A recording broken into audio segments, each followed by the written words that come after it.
Olá, pessoal, bem-vindos à segunda parte do nosso episódio sobre inteligência emocional, desafios emocionais do advogado, com a Fernanda.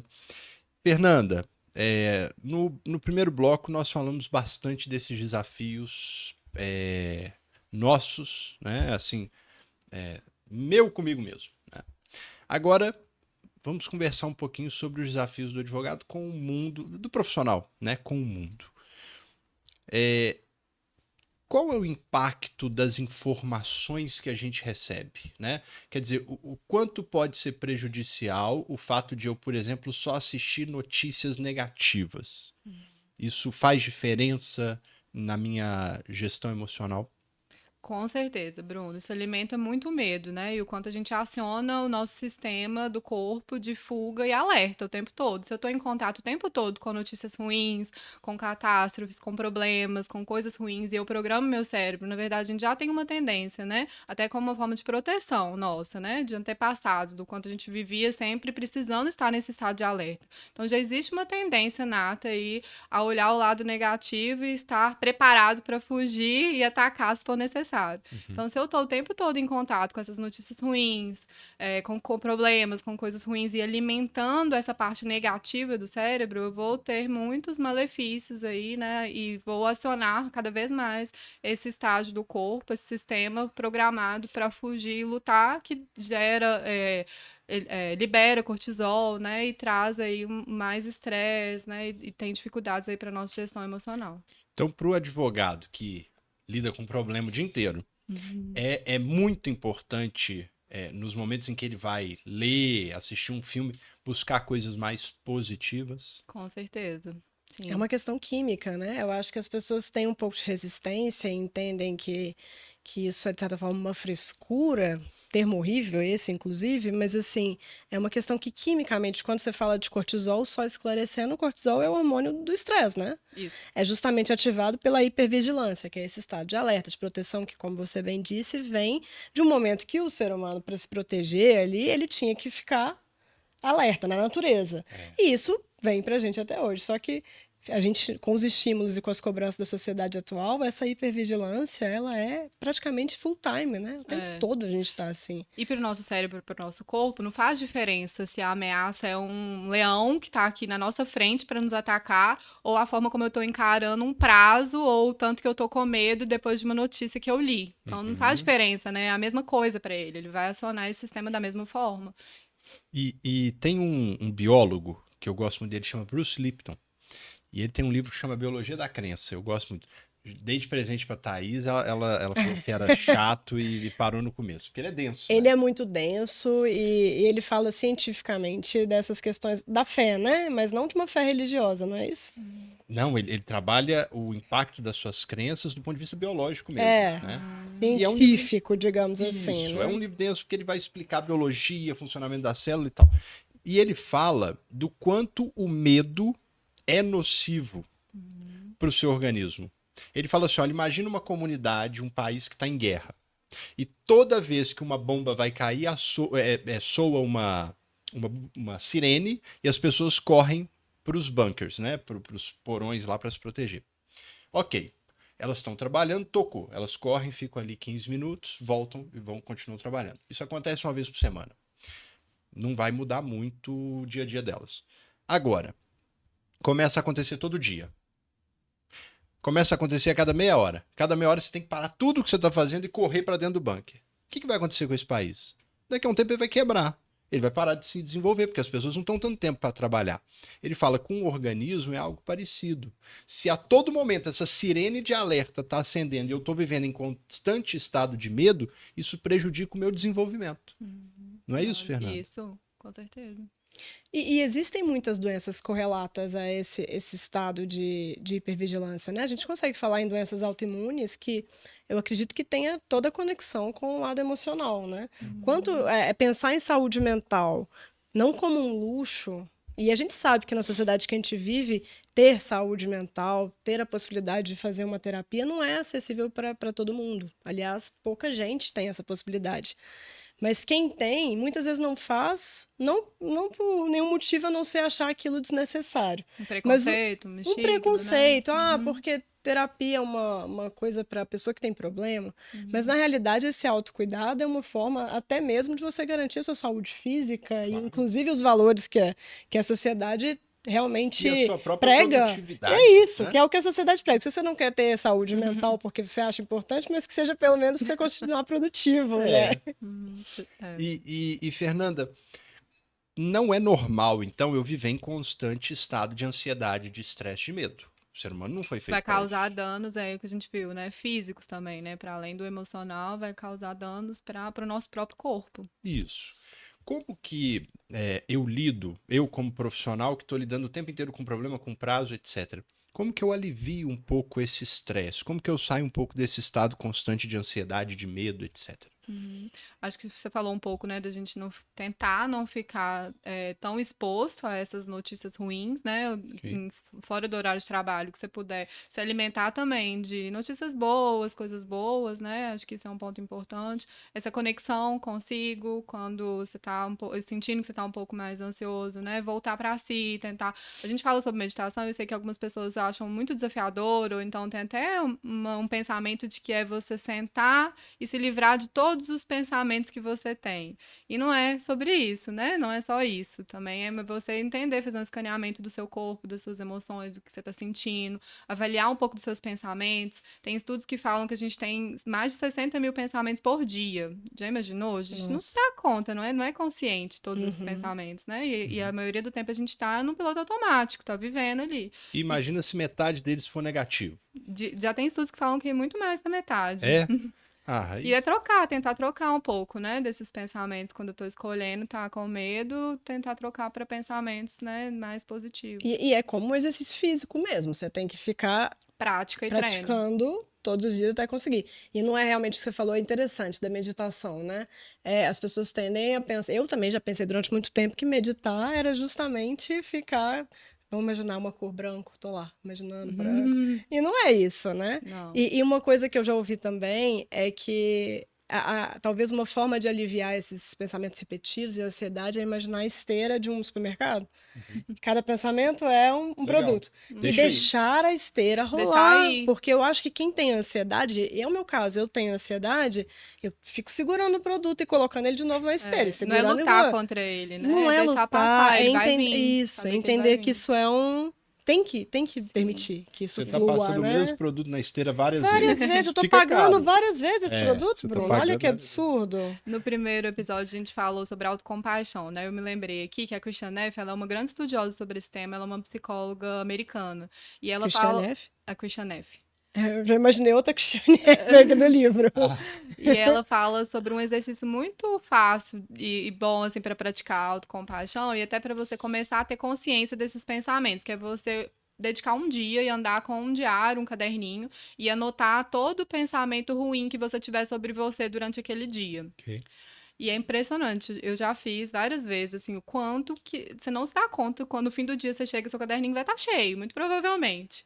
E aí que é um primeiro exercício para você começar a se dar conta, porque às vezes a gente nem acha que a gente tá, né, se Que cobrando, se julgando interessante tanto. isso. Eu vou fazer. E, Fernanda, quando a gente pensa agora no cliente, o cliente também chega, né, com grandes desafios emocionais. Como que eu posso ajudar ele um pouco? Como me conectar com esse cliente? Como talvez aliviar um pouco a tensão emocional? Porque, para mim, enquanto advogado, aquele é mais um caso. Né? Tô acostumado. Para ele, é o problema da vida dele. É o patrimônio dele, é a liberdade dele. Provavelmente o primeiro contato dele com o Poder Judiciário. O que você recomenda de técnicas para o advogado se conectar mais com o cliente, ajudá-lo também um pouco nos desafios emocionais? Óbvio que levando em consideração que nós não temos formação psicológica, mas o que a gente pode fazer que pode fazer a diferença? Eu colocaria como primeiro é praticar a habilidade de escuta.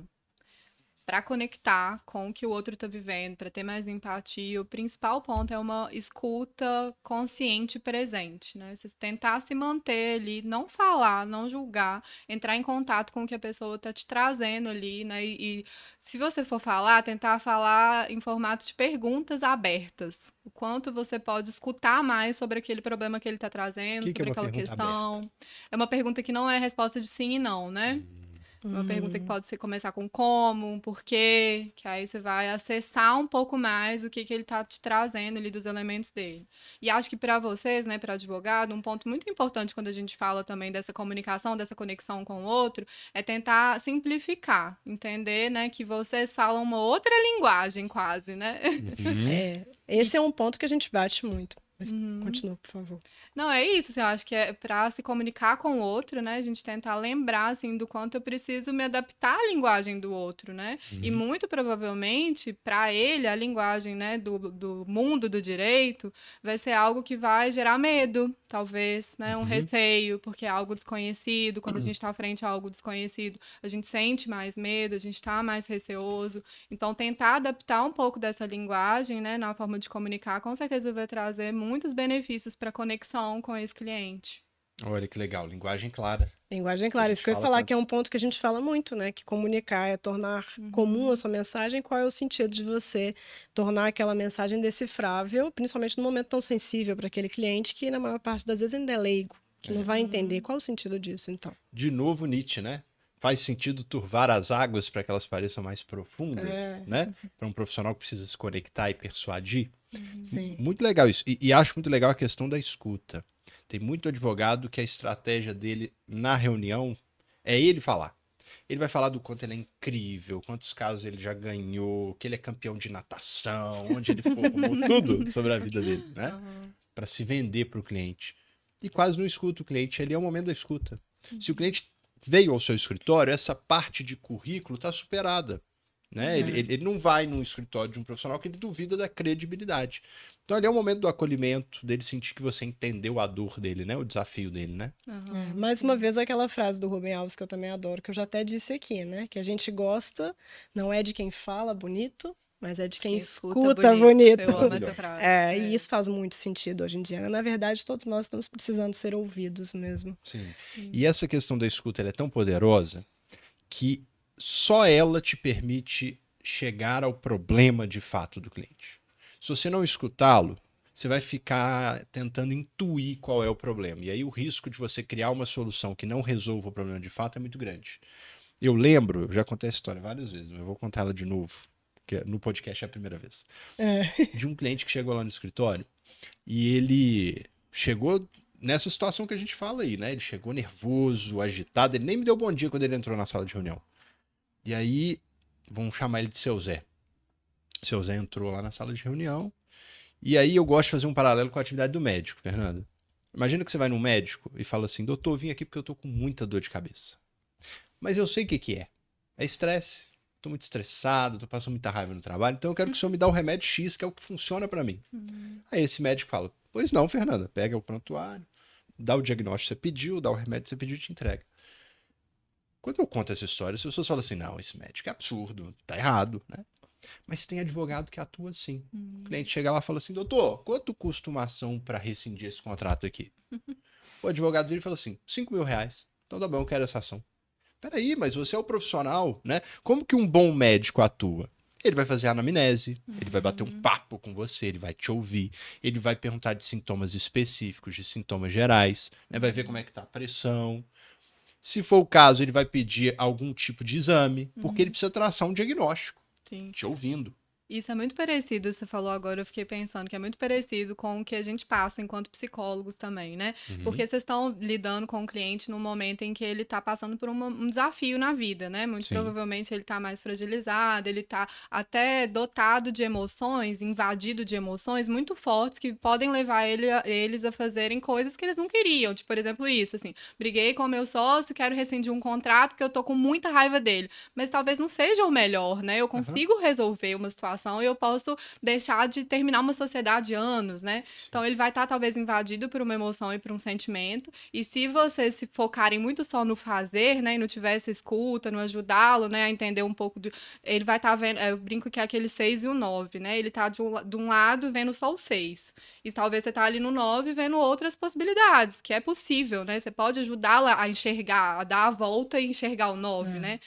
Só que isso só vai ser possível com uma escuta, com uma conexão, né? E ajudando ele a sair, talvez, um pouco dessa perspectiva limitada que ele vai estar, talvez porque ele está invadido por um sentimento e Que uma ele tá de emoção. dentro, né, dessa situação. Ele tá de dentro. Bruno tem um caso maravilhoso sobre essa inteligência emocional nesse tipo de situação, que é aquele do casal que tava brigando, tava divorciando.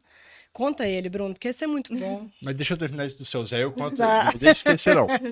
E aí, porque tem tudo a ver com isso que a Fernanda falou. Ele chega nervoso. Normalmente ele é leigo no direito. Né? Então, dificilmente a solução imediata que ele está pensando vai resolver o problema dele. Porque ele não entende muitas vezes nem qual é o problema. Né? Ele quer se livrar daquela dor. Qual que é a dor dele? Eu estou irritado com aquele sujeito, eu quero ficar livre dele. Calma. Será que faz sentido isso? Porque a dor vai passar, a emoção vai passar. Né?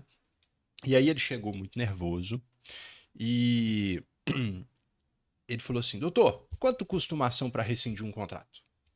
Eu falei, calma, seu Zé, senta aí, me conta, por que o senhor quer rescindir o contrato? Que contrato que o senhor quer rescindir?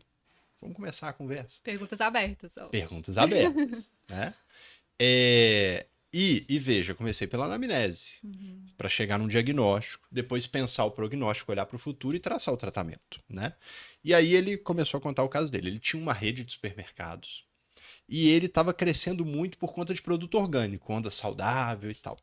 E aí ele arrumou um fornecedor, um produtor rural, né? Que ia fornecer os alimentos para ele em troca de exclusividade, ia dar um preço diferenciado para ele, um desconto muito bom. E aí ele começou, fez o contrato e tal. Só que os produtos começaram a chegar, Fernanda, com terra, com lesma, com minhoca, né, com um pouquinho deformados. E os clientes começaram a reclamar. O jurídico interno dele mandou uma notificação para esse produtor e a resposta do produtor foi a seguinte: o produto é orgânico. Se tivesse agrotóxico, não tinha minhoca, mas tinha agrotóxico. Né?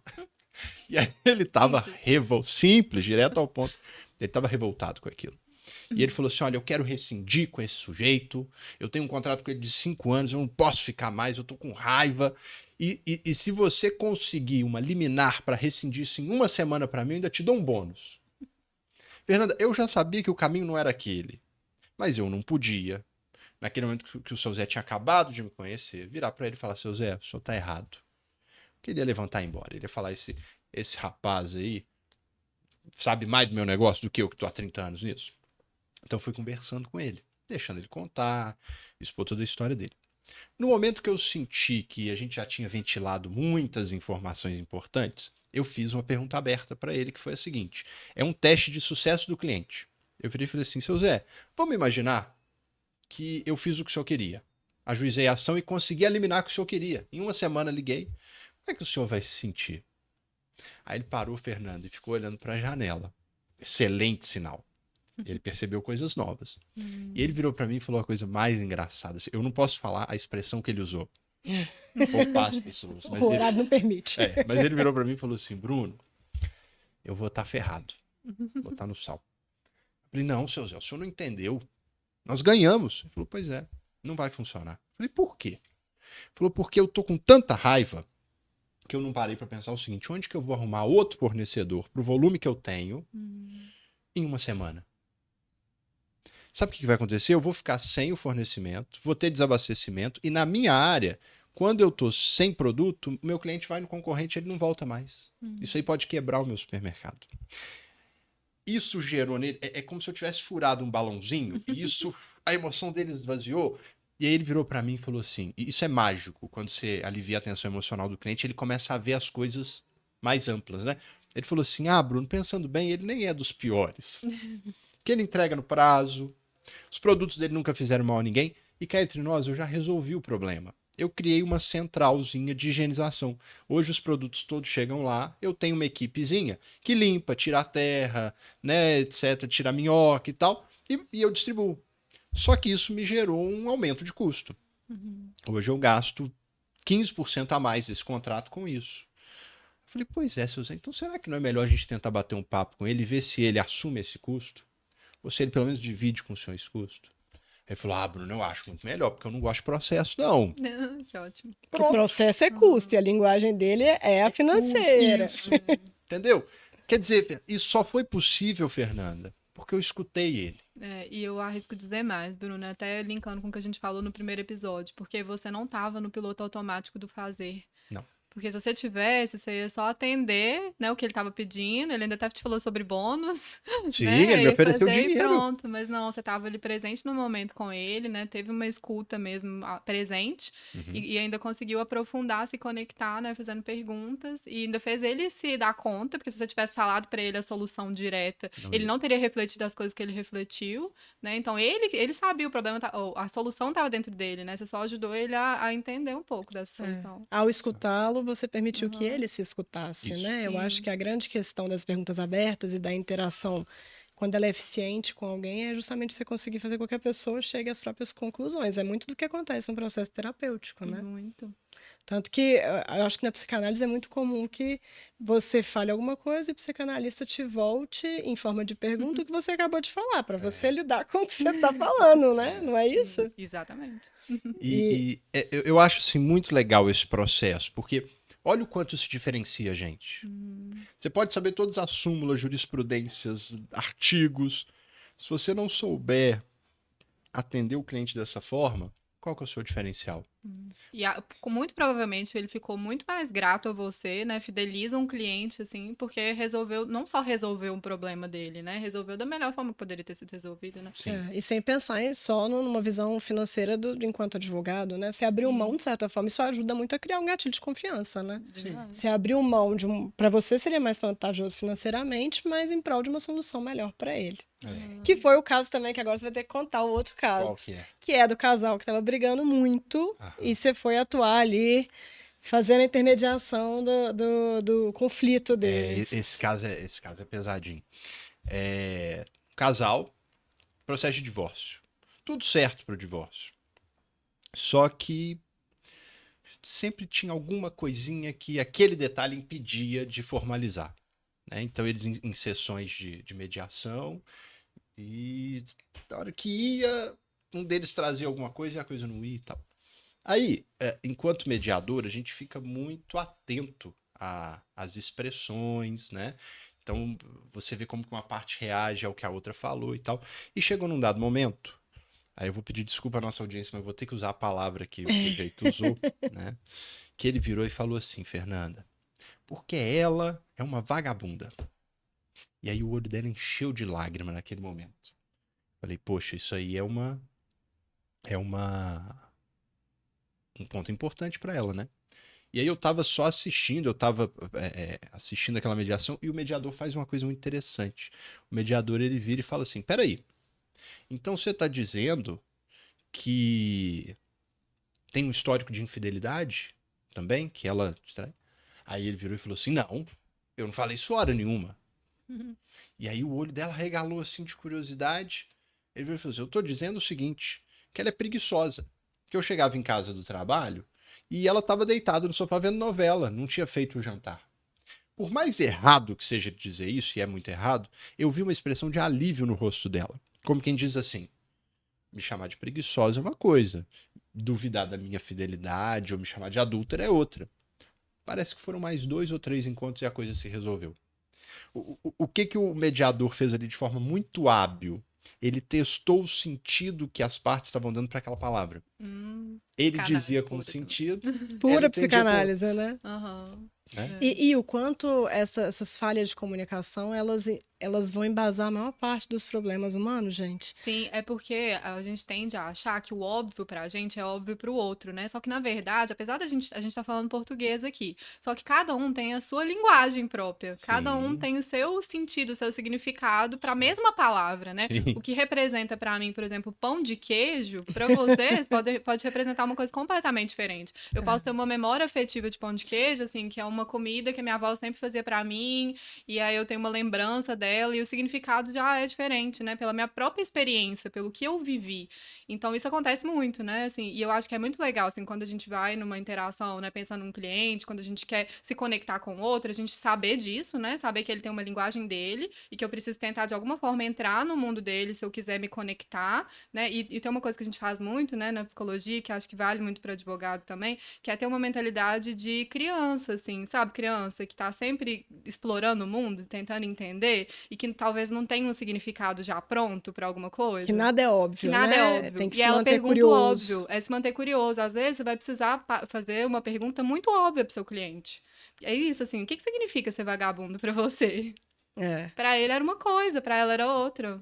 E ela achou menos ofensivo o sentido que ele dava do que o que ela estava imaginando, né? Era Aham. errado, mas ela sentiu assim, ok, isso aí é Isso menos eu mal. posso lidar. A outra parte, para mim, é Isso. inconcebível. Uhum. É. Eu tenho um caso também que eu queria contar de um paciente que acho que pode ajudar também nisso do óbvio, Uhum. que ele tinha uma dificuldade assim social de interagir com pessoas e ele falava que ele sempre em todas as conversas ele achava que ele tinha que ser interessante.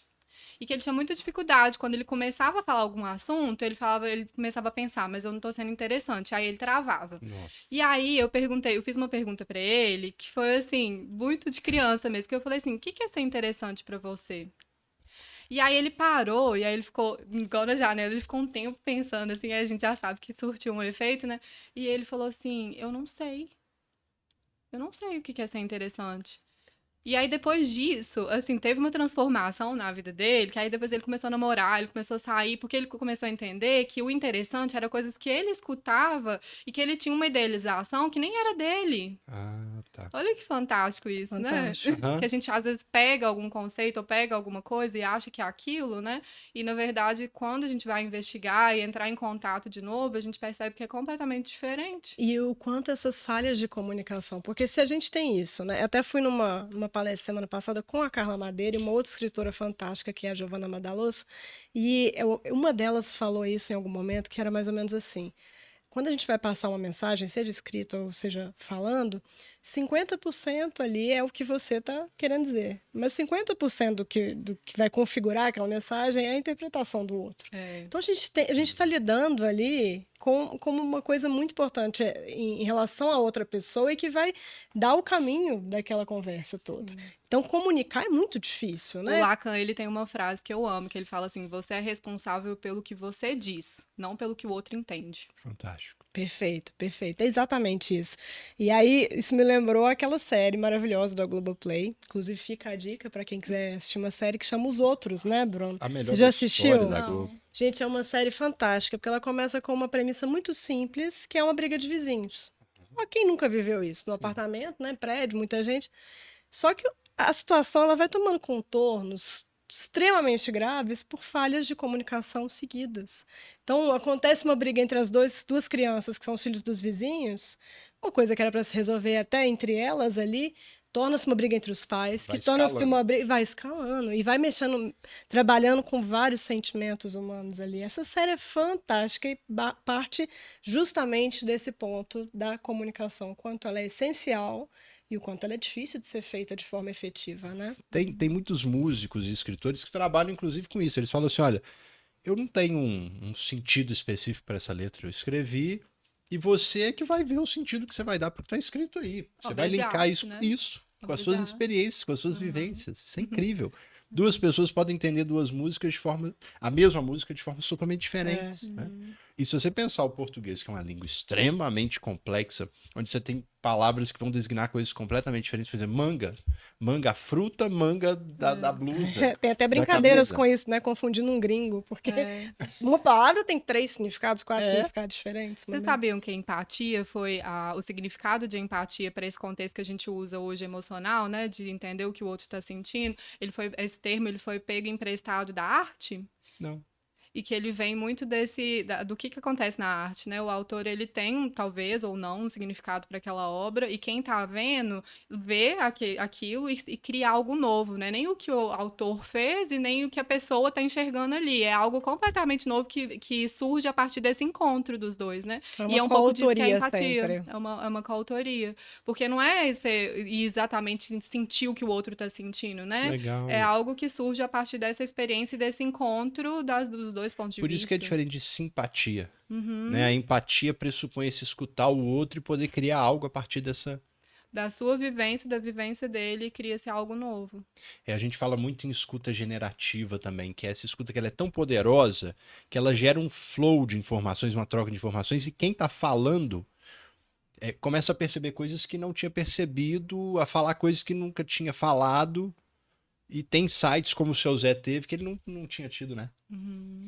É poderosíssimo, né, gente? Isso é fantástico, fantástico. Ah, Fernanda, eu queria continuar mais. Tá maravilhoso. Foi muito né? bom, Muito muito bom. bom. Vou usar esse último minutinho para a gente falar das indicações de leitura, né? Eu trouxe aqui para vocês um livro que é o Inteligência Emocional. São 10 leituras essenciais da Harvard Business Review. E é um livro que ele vai tratar muito desse lado da inteligência emocional, do relacionamento com os outros, né? Então, fala de monitorar e canalizar seu humor e suas emoções, tomar decisões inteligentes e empáticas envolvendo pessoas, gerenciar conflitos, reagir a situações difíceis com resiliência, compreender pontos fortes e fracos. Eu acho que é um livro bem legal para quem quiser aprofundar um pouco esse bate-papo, né? Maria, dica. Quer que eu fale primeiro? Eu falo primeiro. Eu vou falar a frase, gente. Primeiro, eu indiquei Carla Madeira de novo. Hoje eu tô com Tudo é Rio aqui. Tudo é Rio é uma obra fantástica dela, que foi um dos livros mais vendidos dos últimos anos, né? Uhum. Então, é muito bacana. E uma outra frase dela aqui, sobre o que a gente está conversando, que não é desse livro, mas de uma outra obra que é A Natureza da Mordida, acho que vale a reflexão, da Carla Madeira também, que é: se há algum tipo de proveito em nossas pequenas tragédias, é de nos repertoriar com um cardápio de empatias. Eu acho que essa frase também é muito bacana. Uau, que linda.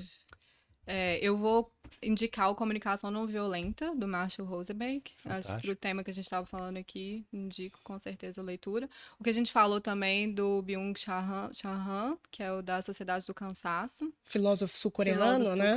Uhum. E aproveitando o Tudo é Rio, que eu também sou fã, eu queria ler um trechinho dele também pra gente. Ah, maravilhoso. A parte que eu mais amo do livro. Poderia tantas coisas se pudesse, mas só pôde o que fez. Quem vê de fora faz arranjos melhores, mas é de dentro, bem no lugar que a gente não vê, que o não dá conta ocupa tudo. Fantástico. Fantástico. Bom, Fernanda, maravilhoso. Agradecer demais de você estar aqui com a gente. Obrigado, Thaís, pela companhia de sempre. Obrigada, Bruno. Obrigada, Amy, pela companhia hoje e pelos ensinamentos da vida. É muito bom te ter aqui com a gente. Eu que agradeço o convite. Adorei estar aqui com vocês dois. E obrigada quem está ouvindo a gente. Não percam os nossos episódios toda sexta-feira. 11 horas. 11 horas. Valeu, pessoal. Até a próxima.